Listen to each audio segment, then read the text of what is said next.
Black licorice is like Rebecca Black's song, Friday, or Justin Bieber's, Baby. You tend to either love it or hate it. There's no middle ground. But if you somehow think black licorice is to die for, be careful. That's literally what could happen if you eat too much of this stuff. Case in point, the most recent issue of the New England Journal of Medicine included a case study of a 54-year-old man who had a sudden cardiac arrest and died after eating 1 to 2 packages of black licorice a day. The words, good diet, and 2 large packages of black licorice, typically don't go together unless there is the word, besides, in between. That's probably true with most types of candy.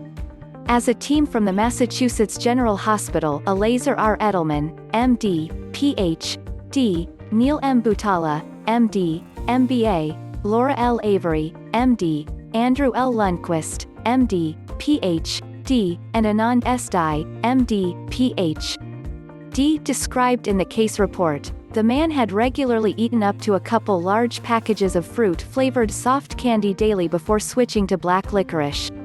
Now, this wasn't red licorice but instead was the kind that has glycyrrhizic acid. Once black licorice gets into your body, usually by way of your mouth, your body can convert glycyrrhizic acid into the equally difficult to pronounce glycyrrhetinic acid. 3 weeks into his new licorice diet, the man was in a fast food restaurant when he suddenly started shaking and lost consciousness. Emergency medical technicians EMTs arrived at the scene after about 4 minutes and found that man was suffering from ventricular fibrillation, an abnormal heart rhythm that leaves the heart quivering and unable to effectively pump blood.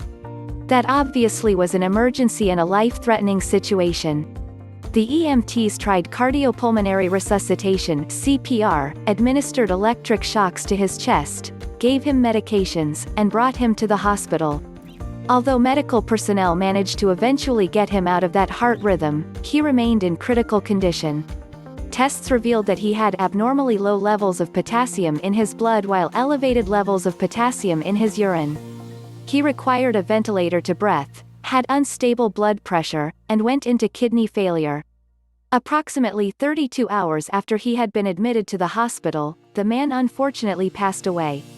The culprit was probably glycyrrhetinic acid, which can inhibit your 11-beta hydroxysteroid dehydrogenase type 2, 11-beta HSD2. If someone says that they want to touch your 11-beta HSD2, tell them hands off. No one messes with your 11-beta HSD2. Doing so can leave you singing, "Who Let the Dogs Out?" about your cortisol. Unbridled cortisol activity can then lead to your kidneys excreting too much potassium and too little sodium out via your urine.